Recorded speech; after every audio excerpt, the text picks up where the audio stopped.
Super Saravana ஸ்டோர்ஸ்ல December 16 இருந்து ஜனவரி 15 வரைக்கும் ஒவ்வொரு பிரான்ச்லயும் ஒரு கஸ்டமருக்கு ₹1,00,000 மதிப்புள்ள தங்க நகை பண்டிகை பரிசு. சொந்த வீடு வாங்க ஸ்டெப் ஸ்டோனுக்கு வாங்க. Step stone. இட்லி, சப்பாத்தி, தோசை இதுதான் பெருவாரியா இருக்கக்கூடிய விஷயம். இதுவும் நம்ம ஹெல்தின்றனால தான் நம்ம அதிகமாக எடுத்துக்கிறோம். அப்படி ஒரு நம்பிக்கை அது மேலே இருக்குதான். ஆனால் உண்மையிலே அது ஹெல்தியான்னு கேட்டிங்கன்னா கிடையாது. என்ன பொறுத்தல idli one of the first. சாப்பாடோடைய மூலப்பொருளை பண்ணியிருப்பாங்க.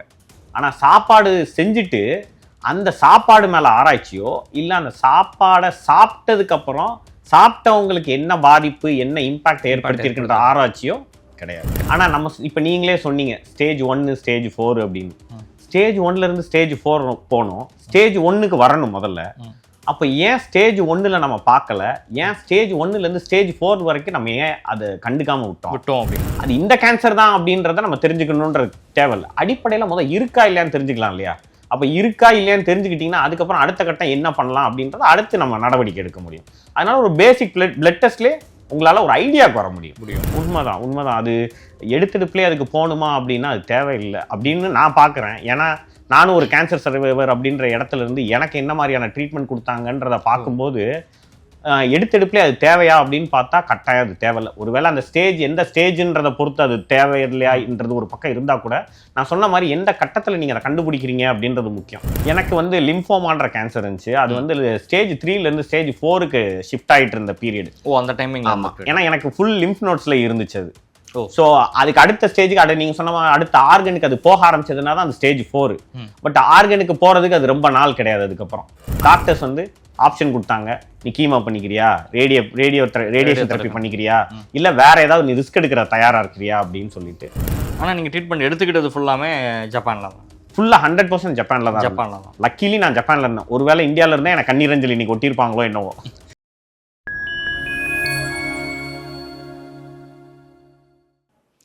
ஃபைன் லைஃப் ஸ்டைலோட ஒரு ஸ்பெஷல் இன்டர்வியூவில் சிறப்பு அழைப்பாளராக ஜப்பானினுடைய ஒரு சாதனை தமிழனை தான் இப்போ நம்ம இன்டர்வியூ பண்ண போகிறோம். அவருடைய பேர் முத்துக்குமார். நிறைய விஷயங்களை பற்றி இப்போ நம்ம அலச போகிறோம்னே சொல்லலாம். நமக்கு முக்கியமாக தேவையாக இருக்கக்கூடிய இந்த மக்களுக்கும் இந்த மண் சார்ந்து இருக்கக்கூடியவங்களுக்கும் நிறைய விஷயங்கள் நம்ம தெரிஞ்சுக்க வேண்டியிருக்கு. ஒரு புதுமையான விஷயங்களையும் அவர் சொல்ல நம்ம கிட்டே காத்திருக்கிறார். வாருங்கள் நிகழ்ச்சிக்குள்ள சொல்லலாம். வணக்கம் சார். வணக்கம் சார். சார், இந்தியாவை பொறுத்தளவில் அதிகமாக நோய் அப்படின்னு சொல்லி சொன்னாலே நம்ம டிபி சொல்லுவாங்க.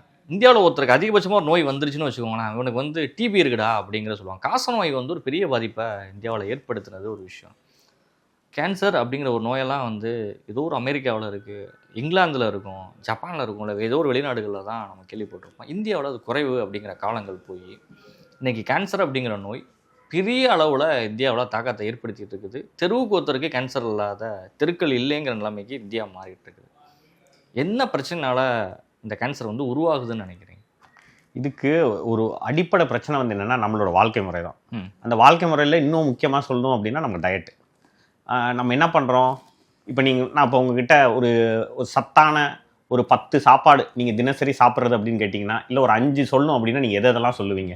நான் தினசரி இதெல்லாம் சாப்பிட்றேன், இல்லை என் குடும்பத்தில் சாப்பிட்றாங்க, இல்லை என்னை சுற்றி இருக்கவங்க சாப்பிட்றாங்க அப்படின்னா எதெல்லாம் நீங்கள் சொல்லுவீங்க? இன்னும் ஃப்ரூட் சாப்பிட்றத சொல்லுவோம், வெஜிடபிள்ஸ் அதிகம் எடுத்துக்கிறத நம்ம சொல்ல போகிறோம், மில்க் இம்பார்ட்டண்ட்டாக நம்ம சாப்பிட்றோங்கிறத சொல்ல போகிறோம். இந்த மாதிரி விஷயங்கள் தான் அதிகபட்சமாக இருக்குது. மீட் ப்ரோட்டீனுக்காக நான் சிக்கன் இதெல்லாம் எடுத்துக்கிறேன், ஃபிஷ்ஷு சாப்பிடுவேன் அப்படிங்கிற லெவலோட நம்ம இது பண்ணிக்கிறோம். இதை தாண்டி நமக்கு பெருசாக சொல்கிறதுக்கும் நம்ம ஒன்றும் ஐடியா கிடையாது யாருக்கும். நீங்கள் பெருவாரியை மிஸ் பண்ணிட்டீங்க அப்படின்னு நம்புகிறேன். ஏன்னா ஜென்ரலாக நம்ம வீட்டில் சாப்பாடுன்னு எடுத்துக்கிட்டேன்னு வச்சுக்கோங்களேன், என்ன சாப்பிடுவோம்னா இட்லி, தோசை, சப்பாத்தி, பூரி, பொங்கல், இது காலையில் இருக்கும். இல்லை, இது நார்மலாக நம்ம சாப்பிடக்கூடிய ஒரு விஷயம். இது நார்மலாக சாப்பிடக்கூடிய விஷயம். நான் சரியாக எடுத்துக்கிறேன் ஒரு ஃபுட் ஐட்டம் அப்படின்னு சொன்னால் இது மாதிரி நம்ம எடுத்துக்கலாம். இதெல்லாம் நான் ஒரு பொருட்கள் அப்படின்னு நான் நினச்சிக்கிறது. கரெக்ட், இதெல்லாம் சத்தானது. பட் அடிஷனாக நம்ம சாப்பிட்ற விஷயங்கள். ஆனால் மெயினாக நம்ம சாப்பிட்றது, இப்போ நம்ம ஒரு பிளேட் எடுத்துக்கிட்டோம்னா அதில் எது பெருவாரி இருக்குது அப்படின்னா இந்த சோறு, இட்லி, சப்பாத்தி, தோசை இதுதான் பெருவாரியா இருக்கக்கூடிய விஷயம். இதுவும் நம்ம ஹெல்தின்றனால தான் நம்ம அதிகமாக எடுத்துக்கிறோம். அப்படி ஒரு நம்பிக்கை அது மேலே இருக்குதான். ஆனால் உண்மையிலே அது ஹெல்தியான்னு கேட்டிங்கன்னா கிடையாது. என்ன பொறுத்தல idli one of the first. ஏன் நான் அதை ஃபர்ஸ்ட் அப்படின்னு சொல்கிறேன்னா, இப்போ வெளிநாடுகள் எடுத்துக்கிட்டிங்கன்னு வச்சுக்கோங்களேன், ஒரு சாப்பாடு இருக்குது அப்படின்னா அது மேலே ஆராய்ச்சி நிறைய பண்ணிக்கிட்டே இருப்பாங்க, தொடர்ந்து பண்ணிக்கிட்டே இருப்பாங்க. நம்ம ஊரில் அது மாதிரியான ஆராய்ச்சிகள் நம்மளுடைய சாப்பாடில் பண்ணியிருக்காங்களா அப்படின்னு கேட்டிங்கன்னா சாப்பாடுடைய மூலப்பொருளில் பண்ணியிருப்பாங்க. ஆனால் சாப்பாடு செஞ்சுட்டு அந்த சாப்பாடு மேல ஆராய்ச்சியோ இல்ல அந்த சாப்பாடை சாப்பிட்டதுக்கு அப்புறம் சாப்பிட்டவங்களுக்கு என்ன பாதிப்பு என்ன இம்பாக்ட் ஏற்படுத்தியிருக்கின்ற ஆராய்ச்சியோ கிடையாதுங்கிறதான். அப்ப காரணம் என்ன அப்படின்னா பெருவாரி அந்த சாப்பாடு. ஏன் அந்த சாப்பாடை நான் சொல்றேன் அப்படின்னா அந்த சாப்பாடு மேல நம்ம ஆராய்ச்சி எதுவும் பட்டினது இல்லை. அது மேல ஒரு ஒரு ஆழ்ந்த அறிவு வந்து நமக்கு இல்லை. அது ஒரு முக்கியமான காரணம். ஏன்னா ஆழ்ந்த அறிவு இருந்திருந்ததுன்னு வச்சுக்கோங்களேன், தப்பை செய்ய மாட்டோம் நம்ம. ஆனால் நம்ம அதான் செஞ்சுட்டு இருக்கோம். ஏன்னா நம்ம அதை நம்புறோம். இதுதான் சரின்னு நம்ம நம்புறனால நம்ம நம்பிக்கையை தொடர்ந்து நம்ம செஞ்சுக்கிட்டே வரோம். அந்த நம்பிக்கையை போய் நீங்க யாருக்கிட்டே சொல்லுங்களேன், அந்த நம்பிக்கையை உங்களால் உடைக்கவே முடியாது. ஏன்னா அவங்க ஆள் மனசுலேயே அவங்க நம்புறது. ஏன்னா நம்ம பழக்க வழக்கத்திலே இருக்கிறது. அது காலங்காலமாக நம்மளுடைய ஜெனரேஷனுக்கு அது தொடர்ந்துக்கிட்டே இருக்கிறனால இது தொடர்ந்துச்சுன்னா இந்த நோயும் வகை வகையாக தொடரும். இந்த ஒரு ஃபுட் ஐட்டத்துலையும் இதில் தான் ஒரு பிரச்சனையோட அடிப்படை சாராம்சமே அதெல்லாம் இருக்குங்கிறீங்க. கட்டாயம் அதில் தான் இருக்குது. ஏன் கட்டாயம் அதில் இருக்குது அப்படின்னு சொல்கிறேன்னா, நீங்கள் சமீபத்தில் கொஞ்ச நாளைக்கு முன்னாடி ஒரு நியானா ஷோ வந்து நடந்துச்சு. அதில் வந்து ஒரு டாக்டர் வந்து அவர் நியூரோ சர்ஜன் நினைக்கிறேன், நியூரோ ஸ்பெஷலிஸ்ட் சம்திங். அவர் வந்து சொல்கிறாரு, அவர் ஆள் நல்லா பார்க்குற ஃபிட்டாக தான் இருந்தார். அவர் என்ன சொன்னார் அப்படின்னா, கார்பு வந்து நமக்கு மஸ்ட் அப்படின்னு அவர் சொல்லியிருப்பார். அப்படி கார்பு மஸ்ட் அப்படின்னா எசென்ஷியல் ஃபேட்டி ஆசிட்ஸோ இல்லாட்டி எசென்ஷியல் அமினோ ஆசிட்ஸோ இந்த மாதிரி 2 டேர்ம் இருக்கிற மாதிரி எசென்ஷியல் கார்போஹைட்ரேட்ஸ்னு இங்கே ஒன்றும் இல்லவே இல்லை. ஏன்னா பாடிக்கு குளுக்கோஸ்ன்றதை நீங்கள் கொடுக்குற ப்ரோட்டீன்லேருந்து எடுத்துக்க தெரியுது. உங்கள் பாடி குளுக்கோஸில் தான் ஃபங்க்ஷன் ஆகணும்னு கட்டாயமும் கிடையாது. அதுக்கு கீட்டோசிஸ் ஸ்டேட்டுக்கு போய் கீட்டோன்ஸ்லையும் அதால் வாழ முடியும். இந்த கீட்டோன்ஸ்ன்றது என்ன அப்படின்னா ஃபேட்டு. நம்ம சேர்த்து வச்சிருக்கோம்ல சொத்து, உடம்புல சேர்த்து வச்சிருக்க சொத்து தான். அந்த சொத்தை வச்சே நம்மளால வாழ முடியும். அப்படின்னா எதுக்கு தேவையில்லாத ஒன்று, தேவையே இல்லாத ஒன்று நம்ம கொண்டு வந்தோம்னா அது யாருக்கு தேவையில்லைன்னா நல்லா வாழணும்னு நினைக்கிற மனுஷனுக்கு தேவையில்லை. ஆனால் நல்லா வாழணும்னு நினைக்கிற கேன்சர் செல்லுக்கு அது ரொம்ப தேவை. இப்போ அதுக்கு தேவையானதை நீங்கள் கொடுத்தீங்கன்னா தேவையானது வளரும். அவ்வளோதான் இதில் இருக்கிறது. சிம்பிளாக தான் அதுக்கு தேவையான ஃபுட்டு அது அங்கே கிடைச்சிருச்சுங்கிறப்ப மனுஷனோட ஆயுள் குறையுது, அதனோட ஆயுள் கூட்டிக்கிறது. அவ்வளோதான். அந்த எண்ணிக்கையே கூட்டிக்கிறது. அப்போ காரணம் யாரு? நம்ம தான். நம்மளுடைய உணவு பழக்க முறை தான். ஸோ இதுதான் அடிப்படை காரணம் சார். இப்போ எனக்கு ஒரு கேன்சர்னால பாதிக்கப்பட்ட ஒரு பேஷண்ட் வந்துட்டு அதிகமாக இமிடியேட்டாக வந்துட்டு யோசிக்கக்கூடிய ஒரு விஷயம் வந்து ஒரு ஹாஸ்பிட்டலில் போனோம்னா அதனுடைய ஸ்டேஜ் வைஸாக இது பண்ணுறாங்க. ஒரு கேன்சர் ஒரு இடத்துல உருவாகுது, ஒரு டியூமர் இருந்தால் தான் கேன்சர் வருமாங்கிறதும் ஒரு ஐடியா கிடையாது நிறைய பேருக்கு. நீங்கள் ஒரு வயிற்றில் ஒருத்தருக்கு ஒரு கட்டி இருக்காது, பெனிங்காகவும் இருக்கலாம், அது கேன்சர் கட்டியாகவும் இருக்கலாம். கட்டாயம் அதனோட ஆர்ஜின் ஒரு இடம் இருக்கும். கேன்சருக்கு 150 to 200 வெரைட்டி சொல்கிறாங்க. எல்லா டைப் ஆஃப்லையும் இருக்குது. அது ஒரு இடத்த விட்டு அது அடுத்த இடத்துக்கு நகர்ந்துச்சுன்னா அது ஸ்டேஜ் 4 உடனடியாக கொடுத்துட்றாங்க. ஒரு இடத்துல லோக்கலைஸ்டாக இருக்கும் பொழுது ஸ்டேஜ் 1 இருக்குது, அடுத்து இமிடியேட்டாக ஸ்டேஜ் 4 வருது. பெண்களுக்கு வந்துட்டு மார்பக புற்றுநோய் அதிகமாக வரக்கூடியது இருக்குது, யூட்ரஸ் மூலிமா வரக்கூடியது இருக்குது. ஆண்களுக்கு லிவரு, லங்கு, ப்ரோஸ்டேட்டு, தைராய்டு இது 4 வந்துட்டு பேசிக்காக வரக்கூடிய அளவில் இருக்குது. இந்த நோய்க்கு உலகத்தில் மருந்தே கிடையாது. ஸ்டேஜ் 4ங்கிறது உன்னோட வாழ்க்கை முறையை ஒரு 5 வருஷத்துக்கு நீ சர்வைவல் பண்ணுறது தான் அதிகபட்சமான ஒரு லைஃப் ஸ்டைலுக்கு அவ்வளோதான் முடியும். ஆனால் இது க்யூரபிள் கிடையாது, ட்ரீட்டபிளுங்கிற வார்த்தை தான் வருது. ஆஸ்பத்திரிக்கு போகிற எல்லாமே க்யூரபிளை நோக்கி தான் போவோம், ஆனால் ட்ரீட்டபிளுங்கிற வார்த்தை தான் நமக்கு அதிகமாக வந்துட்டு கொடுத்துட்ருக்குறாங்க. இது உண்மையான நிலவரம் இதுதான். இல்லை அப்படின்னு நம்ம எல்லாத்தையும் சொல்ல முடியாது. ஏன்னா அதுவும் அந்த ஸ்டேஜுக்கு போயிடுச்சுன்னா தான் அது. ஆனால் நம்ம இப்போ நீங்களே சொன்னீங்க ஸ்டேஜ் 1 ஸ்டேஜ் 4 அப்படின்னு. ஸ்டேஜ் 1லேருந்து ஸ்டேஜ் 4 போகணும், ஸ்டேஜ் 1க்கு வரணும் முதல்ல. அப்போ ஏன் ஸ்டேஜ் 1ல் நம்ம பார்க்கல, ஏன் ஸ்டேஜ் 1லேருந்து ஸ்டேஜ் 4 வரைக்கும் நம்ம ஏன் அதை கண்டுக்காமல் விட்டோம் அப்படிங்கிறது தான். ஒருவேளை அந்த ஸ்டேஜில் நமக்கு தெரிஞ்சிருந்தது அப்படின்னா கட்டாயம் அதுக்கு மேலே நடவடிக்கை நம்மளால் எடுத்துட முடியும். அந்த நடவடிக்கை எடுக்கிறது அந்த பர்டிகுலர் ஸ்டேஜில் நம்ம என்ன வேணால் செஞ்சு அதை சரி பண்ணிட முடியும். அதை மாடர்ன் மெடிசினோட சப்போர்ட்லேயே அதை க்யூரும் பண்ண முடியும். ஆனால் நம்ம அதை செய்கிறோமா அப்படின்னு கேட்டிங்கன்னா கிடையாது. என்ன கிடையாது அப்படின்னா அடிப்படையாக ஒருத்தர் செய்ய வேண்டியது வருடம் ஒரு முறை ரத்த பரிசோதனை, ஒரு பேசிக்கான எக்ஸ்ரே. இதை நம்ம செய்கிறோமான்னு கேட்டிங்கன்னா செய்கிறது இல்லை. யாரையாவது ஒருத்தர் நீங்கள் எடுங்கன்னு சொன்னால் அவங்க என்ன சொல்கிறாங்க, டாக்டர் அப்புறம் எனக்கு இந்த நோய் இருக்குன்னு சொல்லுவார். பிளட் டெஸ்ட்டில் வந்துச்சுன்னா இருக்கிறதா சொல்ல தான் போகிறாங்க. தெரிஞ்சிச்சுன்னா அதுக்குண்டான நடவடிக்கை எடுத்தால் ஆரம்ப கட்டத்தில் சரி பண்ணிடலாம். முத்த விட்டு தான் சரி பண்ணுவேன் அப்படின்னா அது பேர் ட்ரீட்மெண்ட் தான், சிக் கேர் தான் இருக்குமே தவிர அது வந்து ஹெல்த் கேராக இருக்காது அப்படிங்கிற. அதனால தப்பு வந்து ஆரம்பம் நம்மக்கிட்ட தான் இருக்குது. இத்தனை வயசு மேலே ஆயிடுச்சா அதெல்லாம் கட்டாயம் நம்ம செஞ்சுக்கிட்டே இருக்கணும். செஞ்சோம் அப்படின்னா ஆரம்ப கட்டத்தில் நம்ம கண்டுபிடிச்சா நடவடிக்கை எடுத்துருவோம் இல்லையா. இப்போ வந்து நீங்கள் பிளட் டெஸ்ட் வந்து சொல்லியிருக்கீங்க, வருஷத்தில் உடவு நீ பிளட் டெஸ்ட், வருஷத்துலையாச்சும் உடவு பிளட் டெஸ்ட் எடுத்துக்கோங்கிறீங்க, ஒரு எக்ஸ்ரேனாச்சும் அட்லீஸ்ட் எடுத்துக்கோங்கிறீங்க. எக்ஸ்ரேலையும் சரி பிளட் டெஸ்ட்லையும் வந்துட்டு கேன்சர்ஸ் வந்து தெரியறது இல்லைங்கிறாங்க. கேன்சர் மட்டும் இல்லை, டியூபர்குலோசிஸையும் அதே தான் சொல்கிறாங்க. உடனடியாக வந்து பிளட் டெஸ்ட்லாம் அது தெரியாது. எக்ஸ்ரேவையும் தாண்டி இப்போ யூஎஸ்ஜி போன்றதோ சிடி ஸ்கேனையும் தாண்டி வந்துட்டு போனால் மட்டும்தான் கண்டுபிடிக்க முடியுங்கிறாங்க. எப்படி சொல்கிறீங்க? இல்லை, இது தவறு. ஏன் அதை தவறு நான் சொல்கிறேன் அப்படின்னா, ஒரு பேசிக் பிளட் டெஸ்ட்ல அடிப்படையில் நம்ம பண்றது என்னன்னா சிபிசி அப்படின்னு ஒன்று இருக்கும். அதுதான் இந்த பிளட் செல்ஸை பற்றின டீட்டெயில்ஸாக இருக்கும். இந்த லிம்போசைட்ஸ், லியூகோசைட்ஸ் இந்த மாதிரி எல்லாம் இருக்கு பார்த்தீங்களா, ஆர்பிசி, டபிள்யூபிசி தான். இது எல்லாமே உங்களுக்கு ஒரு விஷயத்த சொல்லி, இப்போ லிம்போசைட்ஸ் இருக்கு அப்படின்னா ஒருத்தங்களுக்கு லிம்போமா இருக்குது அப்படின்னா அந்த லிம்போசைட்ஸை காட்டும். இப்போ பிளட் கேன்சர் இருக்குது அப்படின்னா அவங்களுக்கு லியூகோசைட்ஸ்ல அதை காட்டும். ஸோ இப்படி ஒன்னா அதை காட்டும். நாம அதை கரெக்டாக இன்ஃபர் பண்ணாம இருக்கிறதனுடைய விளைவு தான் அதில் தெரியலைன்னு நம்ம சொல்றோம். அதனால பேசிக் பிளட் டெஸ்ட்ல அதை கட்டாயம் கண்டுபிடிக்க முடியும். இல்லை இன்னைக்கு காலகட்டத்தில் சிஏ அப்படின்னு ஒரு டெஸ்ட் இருக்கு. அந்த டெஸ்ட் எடுத்தீங்கன்னா கேன்சர் ஆன்டிஜன் எவ்வளோ தரத்துக்கு இருக்கு அப்படின்றத நம்ம தெரிஞ்சுக்க முடியும். அது இந்த கேன்சர் தான் அப்படின்றத நம்ம தெரிஞ்சுக்கணுன்றது தேவையில்லை. அடிப்படையில் முதல் இருக்கா இல்லையான்னு தெரிஞ்சுக்கலாம் இல்லையா? அப்போ இருக்கா இல்லையான்னு தெரிஞ்சுக்கிட்டீங்கன்னா அதுக்கப்புறம் அடுத்த கட்டம் என்ன பண்ணலாம் அப்படின்றத அடுத்து நம்ம நடவடிக்கை எடுக்க முடியும். அதனால ஒரு பேசிக் பிளட் டெஸ்ட்லேயே உங்களால் ஒரு ஐடியாவுக்கு வர முடியும். ஆனால் இன்னைக்கு இந்தியாவில் வந்துட்டு மருத்துவத்துறையில் குறிப்பிட்டு நம்ம சொல்லணும் அப்படின்னா வந்துட்டு பெட் ஸ்கேனை வந்துட்டு எல்லாருமே வந்துட்டு ரெஃபர் பண்ணுறாங்க. பெட் சிடி எடுத்துருங்க. ஒரு பெட் சிடி எடுத்துட்டோம்னா பெட் சிட்டிக்கு வந்து குளுக்கோஸ் வந்து தான் கொடுக்குறாங்க. ஆக்சுவலி சுகரை பேஸ் பண்ணி தான் கொடுக்குறாங்க.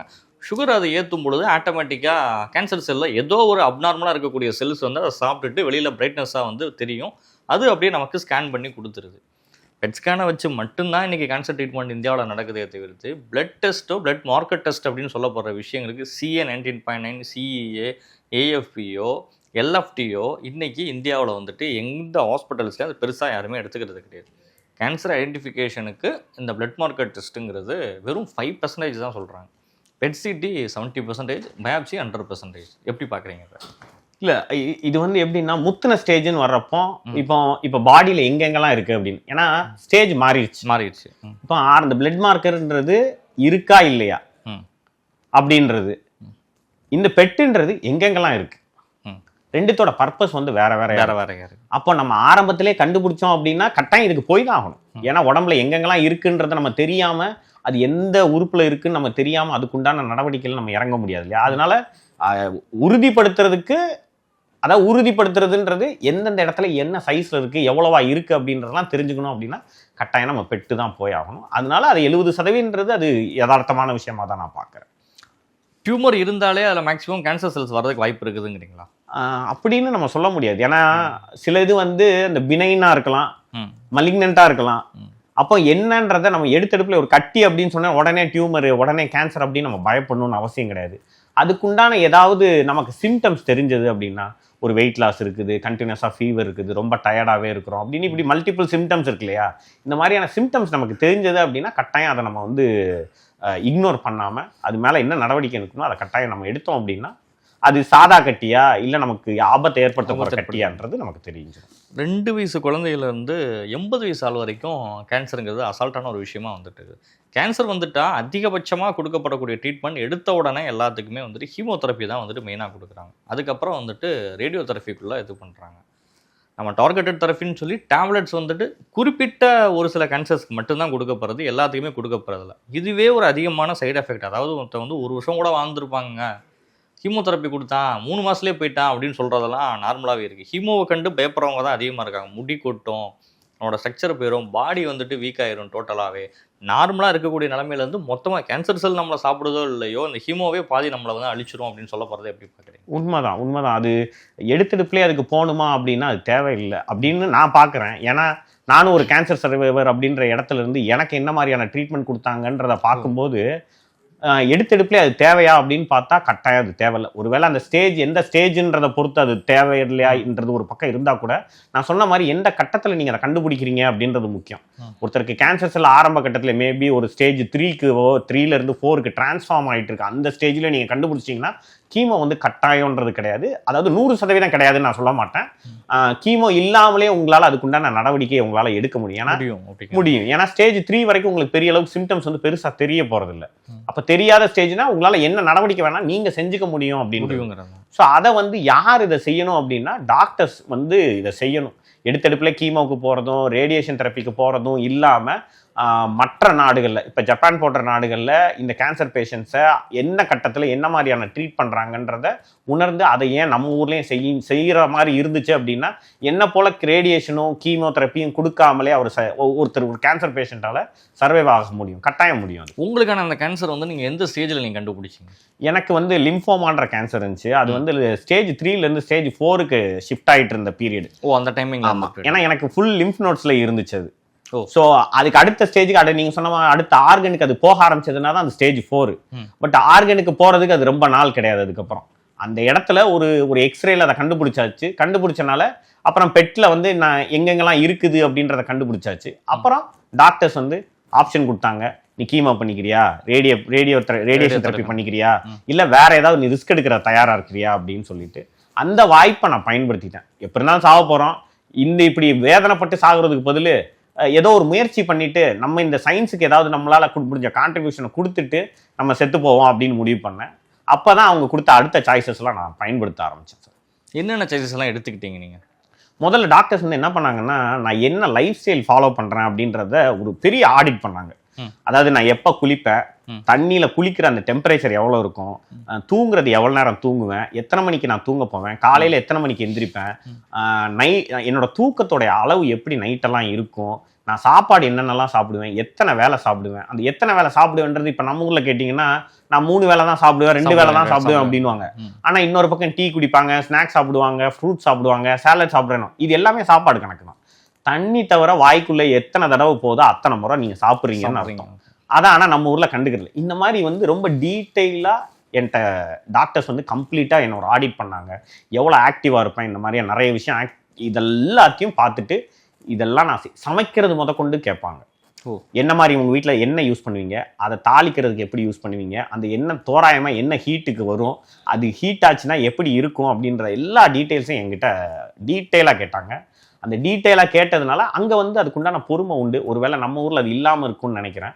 அந்த பொறுமையோடு அவங்க கேட்டதுனால நானும் முழு பதில் ஏன்னா எல்லா பதிலையும் நான் கொடுத்தேன். அவங்க கேட்டு இந்த பதில் எனக்கு தெரியாதுன்னு நான் சொல்லலை, இல்லைன்னு நான் சொல்லலை, எல்லாத்துக்கும் நான் பதில் கொடுத்தேன். அந்த பதில்ல இருந்து அவங்க வந்து என்னோட வாழ்க்கை முறையை மாற்றி அமைச்சாங்க. ஆனால் நீங்கள் ட்ரீட்மெண்ட் எடுத்துக்கிட்டது ஃபுல்லாமே ஜப்பானில் தான்? ஃபுல்லாக 100% ஜப்பானில் தான். லக்கிலி நான் ஜப்பானில் இருந்தேன். ஒருவேளை இந்தியாவில் இருந்தேன் எனக்கு கண்ணீரஞ்சலி இன்னைக்கு ஒட்டியிருப்பாங்களோ என்னவோ. இப்போ வெளிநாடுகளில் ரஷ்யாவில் கண்டுபிடிக்கப்பட்டதுன்னு சொல்லிட்டாங்க. அந்த இம்யூன் சிஸ்டம் வந்து கண்டுபிடிக்கப்பட்டது, நாங்கள் வந்துட்டு மெடிசின் வந்துட்டு நாங்கள் பரவலாக எல்லாருக்குமே கொடுக்க போகிறோம்னு ரஷ்யா அனௌன்ஸ் பண்ணியிருக்குது. இங்கிலாந்துலேயும் அதுக்கான ஒரு ஆராய்ச்சிகள் வந்துட்டு முழுமை அடைஞ்சிருக்குன்னு சொல்கிறாங்க. யூஎஸும் கொடுத்துட்ருக்கோங்கிறாங்க. சிங்கப்பூர்லேயோ மலேசியாவிலேயோ T3 வந்து நாங்கள் இது பண்ணிகிட்ருக்குறோம் அப்படின்னு அவங்க ஒரு டைப் ஆஃப் இதில் வந்து சொல்லிட்டு இருக்காங்க. எந்த அளவுக்குள்ள வெளிநாடுகளில் அந்த ட்ரீட்மெண்ட் இருக்குது, சர்வைவல் ரேட் எந்த அளவுக்கு இருக்குது, கேன்சர்னாலே வந்து 100% டெத் அப்படிங்கிறத தாண்டி சர்வைவல் அதிகம் ஆகக்கூடியவங்களுடைய ரேஷியோஸ் எப்படி இருக்குன்னு நினைக்கிறீங்க? என்ன விதமான ட்ரீட்மெண்ட்ஸ் போயிட்டு இருக்குன்னு நினைக்கிறீங்க? இப்போ ஜப்பானில் யூஎஸில் எடுத்துக்கிட்டிங்கன்னா அந்த ஸ்டேஜ் நான் சொன்ன மாதிரி அவங்க எந்த ஸ்டேஜில் கண்டுபிடிக்கிறாங்கன்றது இல்லையா, அந்த மாதிரி ஜப்பானில் வந்து மஸ்ட்டு ஆனுவல் ஹெல்த் செக்அப்ன்றது மஸ்ட்டு. பிளட் டெஸ்ட் கட்டாயம் எடுத்துருவாங்க. ஏன்னா இன்சூரன்ஸுக்கு அது மஸ்ட்டு கொடுத்தே ஆகணும். எல்லாரும் இன்சூர் பண்ணியிருக்கணும். அதனால எல்லாருக்கும் அது மஸ்ட்டு. அப்போ அவங்க ஸ்டேஜ் கண்டுபிடிச்சிருவாங்க. ரொம்ப வெகு சிலருக்கு மட்டும்தான் அது ஜீன்லேயே வர்றதுனால அதை கண்டுபிடிக்காமல் இருக்கிறதும் அது கொஞ்சம் முத்துறது வேகமாக நடக்கிறதும் இருக்கும். ஆனால் பெரும்பாலான பேர் கண்டுபிடிச்சிருவாங்க. கண்டுபிடிச்சி அப்போவே அவங்க ட்ரீட் பண்ணி ஓரளவுக்கு க்யூர் பண்ணிடுறாங்க. ஜப்பானில் அதை க்யூர் பண்ணிடுறாங்க. அதுக்குண்டான ஆராய்ச்சிகள் ஜப்பானில் ஒரு ப்ரொஃபஸர் வந்து எப்படின்னா டைரெக்டாக அது கேன்சருக்கு அப்படின்னு இல்லாமல் ஒரு ப்ரொஃபஸர் வந்து ஓசுமி அப்படின்னு சொல்லிட்டு ஒரு ப்ரொஃபஸர், அவருடைய கிளினிக்கல் ட்ரையலில் நான் இருந்தேன். அவரோட கைடன்ஸில் தான் என்னால் வெளியே வர முடிஞ்சு. அவருக்கு நோபல் ப்ரைஸ் வர கிடச்சிது 2016. அந்த மாதிரியான ட்ரீட்மெண்ட்டை மெத்தடையும் அங்கே ஃபாலோ பண்ணி பண்ணுறாங்க. பட் இப்போ கண்டுபிடிச்சிக்க இந்த மருந்துங்களோட எஃபிகசியெல்லாம் இன்னும் போக போக தான் நமக்கு தெரியும். ஏன்னா வெள்ளம் அனௌன்ஸ் பண்ணிட்டாங்க, இம்மீடியட்டாக அதோட தெரியாது. ஏன் அப்படின்னா ரீஅக்கர் ஆகிறதுக்கு சான்சஸ் நிறையா உண்டு. ஏன்னா ஒரு சர்ஜரி பண்ணுவோம், ஒரு சர்ஜரி பண்ணி கம்ப்ளீட்டாக வெட்டி எடுத்துட்டாங்க க்யூர் அப்படின்னு சொல்லிடுவாங்க. ஆனால் ஒரு கண்டினியூஸ் ஃபாலோஅப்பில் இருக்கணும். ஏன்னா எப்போ வேணால் திரும்ப வரலாம். அது அந்த இடத்துல தான் இருக்கணும்னு கிடையாது, வேறு இடத்துல இருக்கலாம். காரணம் என்னென்னா நம்ம வந்து உண்மையான காரணத்தை நம்ம சரி பண்ணல. ஒரு வெளிப்பட்ட சிம்டமை, கட்டியாக வெளிப்பட்ட சிம்டமை நம்ம வந்து நீக்கியிருக்கோம். அப்போ காரணத்தை நம்ம சரி பண்ணாமல் தடுக்க முடியாது. இப்போ காரணம் என்னன்றதை கண்டுபிடிக்கிற வரைக்கும் அவருக்கு திரும்ப வர்றதுக்கு உண்டான வாய்ப்புகள் ரொம்ப அதிகம். திரும்ப எப்போனாலும் வந்துட்டு திரும்ப வரலாம் அப்படிங்கிற ஒரு கட்டாயம்.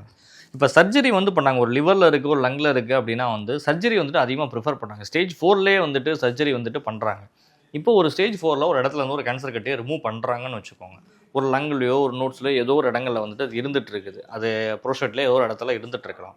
இப்போ இந்த ஹீமோவோ இல்லை ஒரு ரேடியேஷன் தெரப்பி கொடுக்குறப்ப அந்த செல்ஸ் கண்டிப்பாக சாக தானே செய்யும். அது அந்த செல்ஸ் சாகுது அப்படிங்கிறப்ப அடுத்து நீங்கள் ஒரு பெட்சிட்டியோ இல்லை ஒரு பிளட் டெஸ்ட்டோ நீங்கள் எடுக்கிறீங்கன்னா அந்த இடங்கள் அது இல்லைன்னு சொல்லி வந்துட்டா அந்த ஸ்டேஜ் ஏன் ரிவர்ஸ் ஆக மாட்டேங்குது? ஒரு தடவை ஸ்டேஜ் 4ன்னு கன்சிடர் பண்ணிட்டா, ஸ்டேஜ் 3ன்னு கன்சிடர் பண்ணிட்டாங்கன்னா அதுதான் கடைசி வரைக்கும் நீடிக்குது. ஏன்னா உங்க பாடி வந்து அதுக்கு பழகிருச்சு.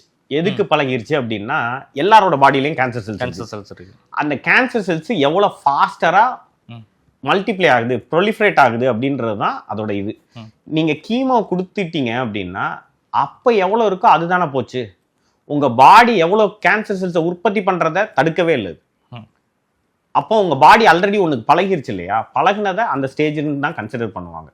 ஏன்னா பாடியில நான் முதல் சொன்ன மாதிரி தான், காரணத்தை சரி பண்ணலை, சிம்டம்ஸை மட்டும் சரி பண்ணியிருக்கோம். காரணம் சரியாகிற வரைக்கும் அது அதே ஸ்டேஜ் தான். இப்போ ஒரு க்யூர் ஆகிட்டார்னு வச்சுக்கோங்களேன், க்யூர் ஆனாலுமே ஏதோ ஒரு இடத்துல வந்துட்டு அது ரொம்ப ரொம்ப மைக்ரோவாக அது வந்து இருக்கக்கூடிய இடங்கள்லாம் வந்துட்டு உடம்புல இருக்க தான் செய்யும். ஒரு தடவை கேன்சர் வந்துட்டால் பின்னாடி ஒரு இப்போ 20 வருஷம் கழிச்சோ 30 வருஷம் கழிச்சோ கண்டிப்பாக திரும்ப வரணுங்கிறத சொல்கிறாங்க, இல்லை வருங்கிறதே ஸ்ட்ராங்காக சொல்கிறாங்க. அது காரணத்தை சரி பண்ணாதனால 1 வருஷத்துலேயும் திரும்ப வரலாம், 20 வருஷத்துல திரும்ப வரலாம்.